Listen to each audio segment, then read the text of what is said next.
Hello friends, welcome to angel maths competition. Friends, आज की video start करेंगे Ankit Bhati sir की book UP police constable maths. तो इस बुक से रिलेटेड सभी क्वेश्चन आपके लिए आसान तरीके से कराए जाएंगे, जिनका सॉल्यूशन आपको वेरी सिंपल तरीके से मिलेगा और बहुत ही ज़बरदस्त और टेक्निकल तरीके से मिलेगा। तो आइए फ्रेंड्स, स्टार्ट करेंगे आज की वीडियो का ज़बरदस्त क्वेश्चन। और ये क्वेश्चन हमारे साझेदारी से रिलेटेड टॉपिक है, जो कि बहुत ही ज़बरदस्त टॉपिक है। उस टॉपिक से चल रहे हैं और इसमें केवल हम सिर्फ एक ही कॉन्सेप्ट यूज करते हैं, वह है लाभ बराबर पूंजी गुणा समय। इस एक ही कॉन्सेप्ट से मैं इन सभी क्वेश्चनों का सॉल्यूशन जो इस चैप्टर में इस बुक के दिए गए हैं, उन सभी का बिल्कुल एक ही कॉन्सेप्ट से इजी सॉल्यूशन कराएंगे। तो आइए फ्रेंड्स, करते हैं इक्वल टू इक्वल कॉन्सेप्ट का स्टार्ट। क्वेश्चन नंबर 7 बहुत ही ज़बरदस्त और लेटेस्ट टेक्निक से इस क्वेश्चन का सॉल्यूशन आपको देखने को मिलेगा। आप देख लीजिए, आपको यकीन हो जाएगा। देखिए, एक व्यापार में ए बी सी 3 साझेदार है। ए के लाभांश कुल लाभ का 3/16 है। देखिए, जैसे कि मैंने आपको बताया क्वेश्चन की लैंग्वेज और उसमें टैग्स जो दिए होते हैं, उनके अकॉर्डिंग मैथ के क्वेश्चन बिल्कुल इजी और सरल हो जाते हैं और मैथ बिल्कुल खिलौना लगने लगता है। तो वही चीज आपके सामने प्रेजेंट हो रही है। देखिए, कुल लाभ का, देखिए कुल लाभ का 3/16 है। ए के लाभांश कुल लाभ का, इसका मतलब कुल लाभ बटे में जो होता है ये 3/16, ये रिप्रेजेंट करता है कि तीनों का कुल लाभ 16 है और उसमें से ए का लाभ वाला हिस्सा 3 है। तो मैं यहां पर लिख दूंगा ABC। तो इस कुल लाभ में से ए का हिस्सा लाभ के रूप में 3 है। आगे बढ़ेंगे, देखो, तथा बी का लाभांश कुल लाभ का 1/4, कुल लाभ है 4, तो कुल लाभ है 16 का 1/4 हो गया, 4 चौक 16। बी का लाभांश हो गया 4। और जैसे कि आप सभी को मालूम है, कुल लाभ है 16 के रेशो में। अब ए बी का रेशो हो गया 3 और 4 7, तो सी का बचा 9, यानी 16 में से 7 घटाएंगे 9। तो ए बी सी का लाभांश 3 4 9 के अनुपात में आ गया और कुल लाभ 3 4 7 और 9 16 बी कुल लाभ को रिप्रेजेंट कर रहा है। तो देखो, बहुत आसानी से इसी पॉइंट से मैंने आपको बिल्कुल क्वेश्चन इजी समझाया है। तो आइए आगे बढ़ते हैं। अब इसने कहा है यदि सी को 243 रुपये का लाभांश मिला। देखिए, सी के लाभांश, सी एक साइड में संख्या रुपए में दी गई है और दूसरी साइड में रेशो में है। इसी कॉन्सेप्ट से मैं क्वेश्चन को हल कर रहा हूं। जैसे कि यहाँ सी का लाभ दिया 243 रुपये, तो यहाँ सी के लाभ का रेशो है 9, तो 9 के बराबर हो गया 243। अब देखिए, 9 के बराबर 243 है, तो बी को कितना राशि मिला। देखिए, एक रेशो की वैल्यू यहाँ से मालूम हो जाएगी। 9 दूनी 18, 6 बचे हो गए 63, 9 सते 63। एक रेशो की वैल्यू हो गई 27 और बी का रेशो यहाँ लाभ के रूप में है 4, तो 4 में मैंने 27 की गुणा किया, तो बी का लाभांश या बी का हिस्सा हमें मालूम हो जाएगा। 27 चौका 108 रुपये। तो बी को जो लाभांश के रूप में हिस्सा मिला वो 108 रुपये है और यही हमारे क्वेश्चन का आंसर बनता है ऑप्शन सी। तो option C is right answer. तो देखो फ्रेंड, कितना इजी और कितना अच्छा ज़बरदस्त क्वेश्चन था आपके लिए और बिल्कुल इजी बना दिया गया है। अब नेक्स्ट क्वेश्चन भी देखेंगे और इसको भी हम बहुत इजी बनाएंगे और हमारा सिर्फ एक ही टारगेट है कि हम आपको मैथ के हर क्वेश्चन का सॉल्यूशन बिल्कुल आसान बना के देंगे, जिससे आपको एग्जाम में या अपनी प्रैक्टिस करने में या मैथ को सीखने में ज़रा सा भी दिक्कत ना आए, थोड़ा भी आपको डिफिकल्टी ना लगे, बिल्कुल इजी करके देंगे। यही हमारा टारगेट है, आप तक अपना ये इजी मेथड पहुंचाने का यही टारगेट रहेगा और आगे भी आपको इजी क्वेश्चन बिल्कुल इजी सिंपल वे से कराते रहेंगे। तो नेक्स्ट क्वेश्चन देखें। ए बी सी 3 साझेदार है, 48,000 रुपये की समान पूंजी। देखिए, लैंग्वेज में खुद ही बता दिया कि ABC 3 साझेदार ने 48,000 रुपये की समान पूंजी निवेश करके एक व्यापार शुरू किया। यानी कि तीनों ने 48,000 रुपये, 48,000 रुपये और 48,000 रुपये तीनों ने समान पूंजी लगाई व्यापार में। लेकिन A ने 6 महीने बाद, B ने 10 महीने बाद और C ने 12 महीने बाद व्यापार से अलग हो गए। देखो, ये व्यापार से अलग हो जाते हैं। यदि एक वर्ष में कुल लाभ, टोटल सभी का कुल लाभ 5250 रुपये हुआ है, तो B का हिस्सा कितना होगा? देखिए, वेरी सिंपल। अब देखो, ये 3 बंदे हैं ABC, इन्होंने 48,000 रुपये इसने लगाए, 48 इसने, 48 इसने, और इसने 6 महीने तक अपना धन लगाया। B ने 10 महीने तक और C ने 12 महीने तक धन लगाया।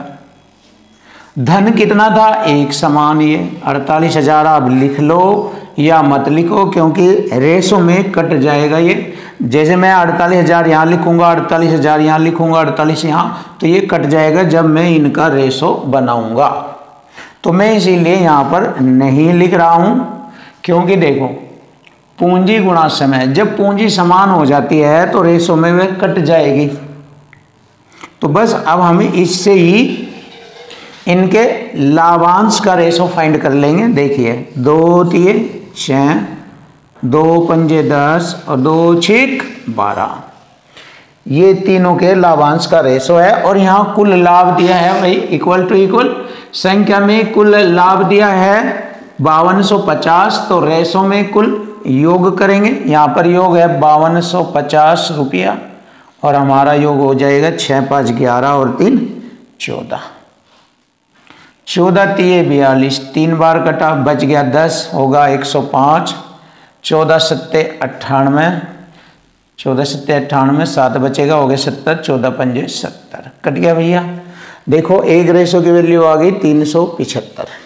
हमसे पूछा है B का हिस्सा बताओ। B में गुणा कर देंगे 375 की, तो B का हिस्सा में प्राप्त हो जाएगा 5 5 25, 2 5 7 35 और 2 37, 3 5 6 15 और 3 5 6 15 और 3 18। तो देखिए, B का हिस्सा आ गया है 1875 रुपये, और यही हमारे क्वेश्चन का आंसर बनेगा ऑप्शन C। तो option C is right answer. तो फ्रेंड्स, आप देख लीजिए, आपको हर क्वेश्चन का सॉल्यूशन बिल्कुल इजी मिलेगा, और यही हमारा टारगेट रहेगा कि आपको बिल्कुल आसान से आसान, बिल्कुल वेरी सिंपल, बिल्कुल इजी बना के दिया जाएगा मैथ। Question number 9। देखो, क्वेश्चन नंबर 9 आपके लिए बहुत ही सुपर तरीके से इसका सॉल्यूशन कराया जाएगा। तो देखो फ्रेंड्स, कैसे इस क्वेश्चन का सॉल्यूशन आपके सामने होता है। एक व्यवसाय को 20,000 रुपये से आरंभ करता है और B कुछ समय बाद 25,000 रुपये के साथ व्यवसाय में शामिल हो जाता है। यदि लाभ क्रमशः A व B का 1:2 के अनुपात में है, तो A व B के निवेश की समय अवधि का अनुपात बताए। बहुत ही सिंपल तरीके से आपके सामने इसका सॉल्यूशन कराते हैं। देखिए, सबसे पहले A ने कितना धन लगाया ये देखते हैं। 20,000 रुपये उसने व्यवसाय में लगाया। B ने कुछ समय बाद 25,000 रुपये व्यवसाय में लगाए। देखो, इसने A ने तो शुरू में ही अपना धन लगा दिया था 12 महीने तक, और उसके कुछ समय बाद B ने अपना धन लगाया। तो ये तो हो गया दोनों की पूंजी गुणा समय, ये पूंजी गुणा समय, पूंजी गुणा समय, ये हो गया। अब बारी आती है उनके लाभ की। अब दोनों को लाभ का अनुपात 1:2 के रूप में प्राप्त हुआ। तो यहाँ पर हम इसके देखो, A की पूंजी गुणा समय बटे A का लाभ का अनुपात 1 बराबर करेंगे इनको, क्योंकि इक्वल टू इक्वल होता है। एक साइड में पूंजी गुणा समय, लाभ बराबर पूंजी गुणा समय, इसी से कॉन्सेप्ट क्लियर होता है। B के लाभ का अनुपात है 2। अब देखो, यहाँ से B का समय आ जाएगा। B ने अपनी पूंजी कितने समय तक लगाई ये हमें मालूम हो जाएगा। तो 3 जीरो से मैंने 3 जीरो को काट कर छोटा किया। अब हम क्या करते हैं, 5 चौक 20 और 5 पंजे 25। अब देखो इनकी ब्रज गुणा करेंगे, 2 चौका 8 और 12 अट्ठे 96 और बटे में नीचे 5 बराबर आ जाएगा टी। तो बी ने अपना जो धन लगाया 96/5 समय के लिए लगाया। अब यहाँ पर दोनों के रेशो का अनुपात निकालेंगे। कौन सा अनुपात? उनके समय अवधि का अनुपात हमें ज्ञात करना है, क्योंकि दोनों ने कितने कितने समय तक अपना धन लगाया उसका अनुपात हमें बताना। ए ने तो आरंभ में ही अपना धन लगाया था तो उसका समय 12 महीने तक रहा, और बी ने अपना धन लगाया ये रहा। टी बराबर होता है 96/5 समय। ये बी के धन का समय लिखे जाएगा यहाँ पर 96/5। अब देखो यहाँ पर दोनों के द्वारा लगाए गए समय का अनुपात हमें मालूम हो जाएगा। 12 अट्ठे 96, 5 इधर ब्रज गुणा में आएगा तो 5/8। तो ये हमारे क्वेश्चन का आंसर बनता है। उनके द्वारा लगाए गए समय का अनुपात 5:8, option C. Option C is right answer. बिल्कुल बेस्ट सॉल्यूशन आपके सामने। अब नया क्वेश्चन देखिए, इसको भी हम बहुत ही इजी और सिंपल वे में करेंगे। किसी व्यवसाय में ए व बी के निवेश का अनुपात 14:15 है। तो देखिए ए और बी ने अपने धन का अनुपात 14:15 और वर्ष के अंत में उन दोनों को लाभ का अनुपात 2:5 का अनुपात हुआ। तो एक साइड में लाभ का रेशो, दूसरी साइड में उनकी पूंजी का रेशो लिखेंगे। क्वेश्चन का आंसर बिल्कुल आसान हो जाएगा। और पूछा है ए ने उसमें 3 माह तक अपना धन लगाया तो बी ने उसमें कितने समय तक अपना धन लगाया, ये पूछा है।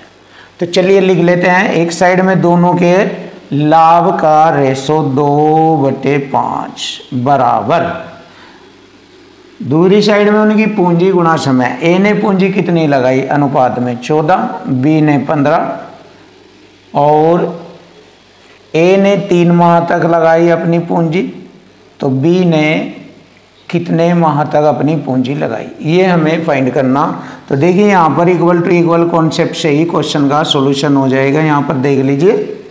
चलिए करते हैं। 5 × 15 और 3 से मैंने 3 काटा, 2 7 14 और टी बराबर ब्रज गुणा में इधर आ जाएगा, टी बराबर हो गया 7। तो बी ने अपने धन को 7 माह तक लगाया। यही हमारे क्वेश्चन का आंसर बनेगा 7 माह। Option A is right answer.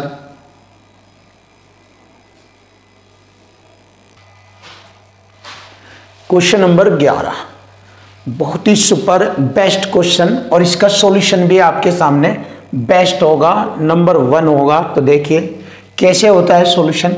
ए और बी ने किसी व्यापार में 4:5 के अनुपात में निवेश किया। ए और बी ने 4:5 के अनुपात में निवेश किया। 10 माह बाद बी ने अपना धन वापस ले लिया, यानी कि 10 महीने तक बी का धन चलता रहा बिजनेस में, और ए ने तो अपना धन आरंभ से अंत तक रखा। तो वर्ष के अंत में का मतलब हो गया ए ने 12 महीने तक अपना धन बिजनेस में रखा, और वर्ष के अंत में 49,000 रुपये का लाभ हुआ, उसमें बी का हिस्सा बताए। चलिए इसको छोटा कर लीजिए। देखिए 2 पंजे 10 और 2 दूनी 4, 12 दूनी 24 और 25, 24-25 का दोनों का रेशो है। तो देखो दोनों के रेशो का अनुपात 24-25 आया है। अब यहां पर बताया वर्ष के अंत में 49,000 रुपये का लाभ हुआ, 49,000 रुपये का लाभ हुआ, और लाभ बराबर होता है पूंजी गुणा समय। तो पूंजी गुणा समय का अनुपात है 24-25 दोनों का। जब दोनों का कुल लाभ है तो यहां दोनों का कुल रेशो जोड़ेंगे 49। 24-25 49 से मैंने इसको 1000 बार काटा। अब पूछा है लाभ में बी का हिस्सा बताए। तो बी के हिस्से यानी कि बी के अनुपात में गुणा कर देंगे 1000 के यहाँ पर। तो बी का हिस्सा था 25 × 1000 तो 25,000। तो 25,000 रुपये है जो मिले बी को। तो बी को मिलने वाला लाभ का हिस्सा था 25,000 रुपये, ऑप्शन ए। तो चलिए फ्रेंड्स देख लेते हैं नया क्वेश्चन और सिंपल मेथड से, बिल्कुल आसान तरीके से आपको सिखाया जाएगा क्वेश्चन की लैंग्वेज और इक्वल टू इक्वल से। चलिए, ए व बी ने 3:8 के अनुपात में व्यापार आरंभ किया। ए व बी ने 3 और 8 के अनुपात में व्यापार आरंभ किया। 4 माह बाद सी ने बी के 4 महीने बाद आया सी। इसका मतलब सी ने 8 माह तक अपना धन लगाया, क्योंकि बिजनेस में 4 माह के बाद आया था, स्टार्टिंग में 4 माह के बाद।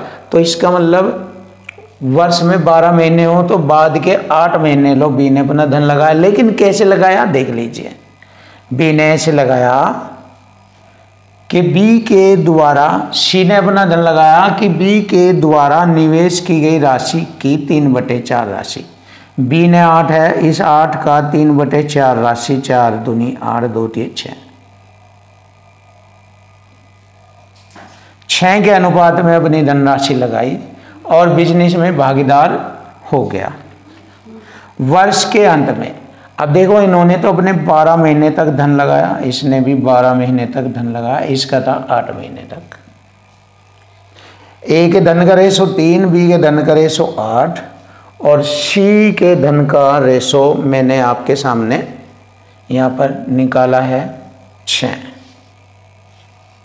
अब देखो इसको छोटे रेशो में करेंगे, 8 6 48, 12 से कट जाएगा।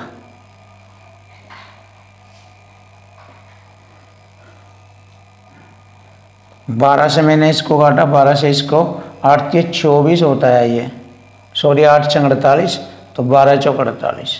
अब इन दोनों का रेशो देख लेंगे क्या बनता है।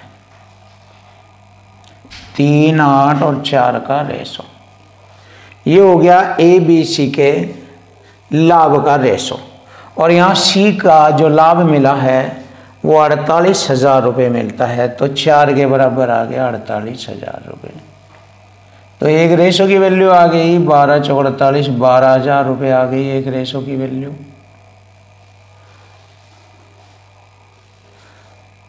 तो अब हमें निकालना है उनका कुल लाभ, हमें निकालना है। तो कुल लाभ देख लीजिए, 8 4 12 और 3 15।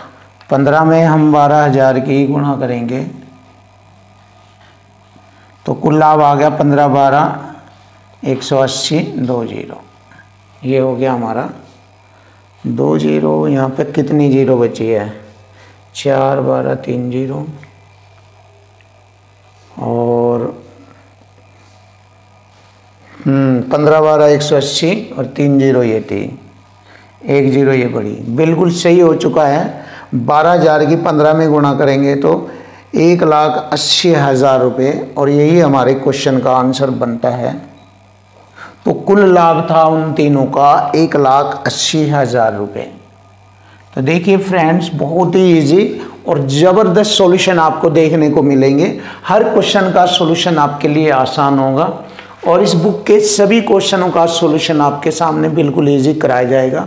तो फ्रेंड्स, हर एक एक चैप्टर में आपको करा रहा हूँ। तो ये हमारा लेसन नंबर 7 चल रहा है, साझेदारी। इसके बाद आपके सामने ये लेसन आएगा, आप देख लीजिए। लेसन नंबर आता है आपका लेसन नंबर 8 औसत।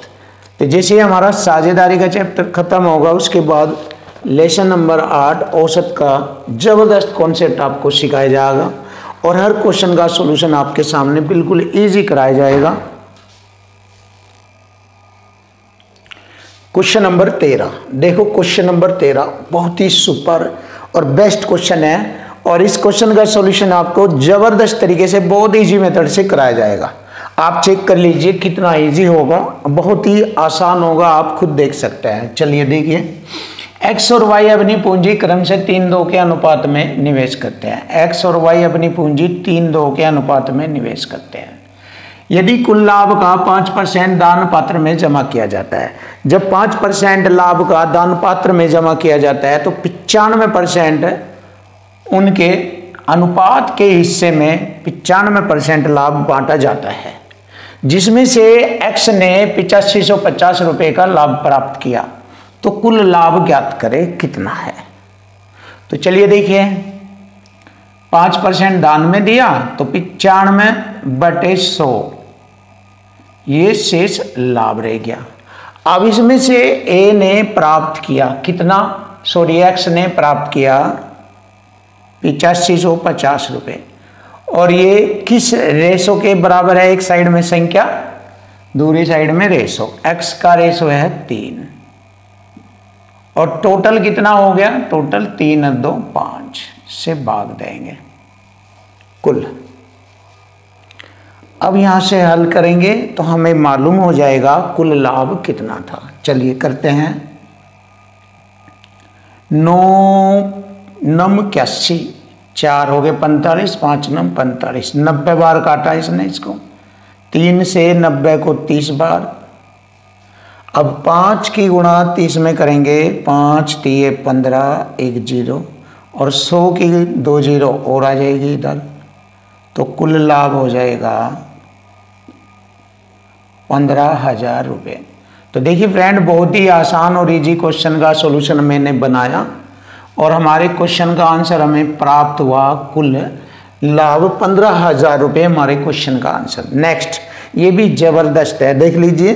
3 भागीदार किसी व्यापार में लाभ को 8, 7, 5 के अनुपात में बांटते हैं, और उन्होंने अपनी पूंजी को 7 माह, 8 माह और 14 माह के लिए लगाया। उनकी पूंजी का अनुपात, देखिए पूंजी पूछा है तो लाभ को समय से भाग करेंगे, पूंजी का अनुपात आ जाएगा। तो लाभ हमारा है 8, 7 और 5, तीनों का लाभ हो गया 8, 7, 5 के अनुपात में। अब तीनों का जो समय है, समय से लाभ को भाग करेंगे तो पूंजी का अनुपात हमें मिलेगा। 7 से भाग करेंगे, 8 से भाग करेंगे, 14 से भाग करेंगे, तो यहाँ पर हमारी पूंजी का अनुपात हमें मिल गया, पूंजी का अनुपात। तो देखिए फ्रेंड, अब आसानी से नीचे की संख्याओं का एलसीएम लेंगे। 56 एलसीएम लिया जाएगा इनका। अब बारी बारी इन्हीं संख्याओं से इस एलसीएम की संख्या को डिवाइड करेंगे। 7 × 56, 8 बार 8 × 64, ये पूंजियों का अनुपात आना शुरू हो गया। 8 × 7 = 56, 7 × 7 = 49, 14 × 4 = 56, 4 × 5 = 20। देखिए तीनों की पूंजी का अनुपात हमें प्राप्त हो गया है, और यही हमारे क्वेश्चन का आंसर है। 64:49:20, 64:49:20, ऑप्शन डी हमारे क्वेश्चन का आंसर आ चुका, ऑप्शन डी। क्वेश्चन नंबर 15, जबरदस्त क्वेश्चन आपके सामने। क्वेश्चन नंबर 15, एक व्यापार में ए सक्रिय साझेदार है और बी निष्क्रिय साझेदार है। ए ने सक्रिय साझेदार क्या होता है? सक्रिय साझेदार उसे कहते हैं कि व्यापार में पैसा लगाने के साथ साथ व्यापार का मैनेजमेंट भी ए ही करता है, जबकि बी जो है व्यापार में पैसा तो लगा देता है अपना, लेकिन उसमें कोई अलग से सपोर्ट नहीं करता व्यापार को चलाने में, बस व्यापार में पूंजी या अपना धन लगा देता है। जबकि ए क्या करता है, पैसा भी यानी कि अपनी पूंजी भी लगाता है और उसकी देख रेख मैनेजमेंट भी ए करता रहता है। तो इस प्रकार ए व्यापार में सक्रिय साझेदार है और बी निष्क्रिय साझेदार है। क्लियर हो गया ये? ए ने 5,000 रुपये निवेश किया और बी ने 6,000 रुपये निवेश किया। चलिए लिख लेते हैं, ए ने 5,000 रुपये का निवेश किया, बी ने 6,000 रुपये का निवेश किया। तो ए को लाभ का 15% व्यापार संभालने के लिए मिलता है, ए को 15% व्यापार संभालने के लिए मिलेगा। शेष लाभ उनकी पूंजी के अनुपात में बांटा जाएगा। देखिए उनकी पूंजी का अनुपात हो गया 5:6 के अनुपात में बांटा जाएगा। कुल लाभ है 880 रुपये का कुल लाभ है, इसमें से ए को कितना राशि मिला, बस देखिए कुल लाभ है 880 का 15% ए को संभालने के लिए मिलता है। तो सबसे पहले 15% देखेंगे कितना बैठता है 880 रुपये का। 1 0 से 1 0 और 2 पंजे 10, 2 से 88 44 बार, 5 3 15, 3 चौक 12, 3 चौक 12 और 1 13, 132 रुपये बैठता है, ए को व्यापार संभालने के लिए 132 रुपये मिलता है। अब शेष धनराशि इन दोनों को उनके अनुपात में बांट दी जाती है। शेष धनराशि कितनी रह गई? 880 रुपये का 85% शेष धनराशि है, और यह इनके टोटल 5/11 के अनुपात में बढ़ गई। टोटल में 11/88, 20 पंजे 100, 20 चौका 80, 5 से 17, 17 चौका 68। एक रेशो की वैल्यू आ गई 68। अब बताया है ए को कितना धन मिलेगा, तो ये जो शेष राशि है इनकी पूंजी के अनुपात में बांट गई। तो इस 5 में गुणा करेंगे 68 की, 5 अठे 40, 4 5 36 और 4 34। 340 रुपये उनकी पूंजी के हिसाब से ए को मिला, और 15% 132 बैठता है, ये भी ए को मिलेगा। तो ए को मिला धन हो गया 202 3 4 7 3 1 4 472 रुपये। तो ए को मिला धन 472 रुपये होगा। तो ऑप्शन सी हमारे क्वेश्चन का आंसर आ चुका। तो देखो सी हमारे क्वेश्चन का आंसर आ चुका है। ए को 472 रुपये बिजनेस में मिलते हैं, 15% उसके मैनेजमेंट के लिए, और बाकी जो है उसके पूंजी के अनुपात में उसको मिला। तो इस प्रकार 340 प्लस 132 हो गया 472 ए को प्राप्त हुआ। अब क्वेश्चन नंबर 16 देखेंगे। पी क्यू आर एक व्यापार में क्रम से 1/2, 1/3, 1/12 के अनुपात में निवेश करते हैं। देखिए जब अनुपात फ्रैक्शन में आ जाता है तो उसको सिंपलेस्ट फॉर्म में साधारण अनुपात में कन्वर्ट कर लेते हैं। तो देखिए पी क्यू आर का साधारण अनुपात ज्ञात करेंगे। यहाँ पर 2 3 और 12 का एलसीएम आ जाएगा 12। अब 12 से ये बारी बारी 12 को काटेंगे। 2 6 12, पी का अनुपात 6, 3 चौक 12, 4 क्यू का अनुपात, और आर का हो गया 12 कम 12 1 ही कम 1। तो पी क्यू आर का जो अनुपात है वो 6 4 1 के अनुपात में है, उनके धन का अनुपात। और उन्हें तीनों को 1,21,000 रुपये का लाभ हुआ। तुम्हारा यहाँ टोटल होगा 6 4 10 11, 11 से 121 को 11 बार 3 0, ये 11,000। एक रेशो की वैल्यू 11,000 हो गई। अब कुल लाभ में क्यू का हिस्सा पूछा। क्यू का रेशो है 4, यहाँ 4 में गुणा करेंगे तो क्यू का हिस्सा आ जाएगा 3 0, ये आ जाएगी, और 11 चौक 44। तो 44,000 रुपये क्यू का हिस्सा व्यापार में मिला। तो ऑप्शन ए हमारे क्वेश्चन का आंसर बन चुका है 44,000 रुपये। तो फ्रेंड्स यदि आपको हमारी वीडियो पसंद आई है तो कमेंट कीजिए, हमारे चैनल को सब्सक्राइब कीजिए, जिससे कि हम आपके सामने बहुत अच्छे सॉल्यूशन लेकर आए और मैथ को आपका बिल्कुल आसान और आपके लिए खिलौना बना दिया जाएगा। तो फ्रेंड्स मैथ को अब आप बिल्कुल इजी तरीके से सीखेंगे और बिल्कुल आसानी से आप एग्जाम में हर क्वेश्चन का सॉल्यूशन करेंगे। थैंक यू, वेलकम, धन्यवाद, नमस्कार।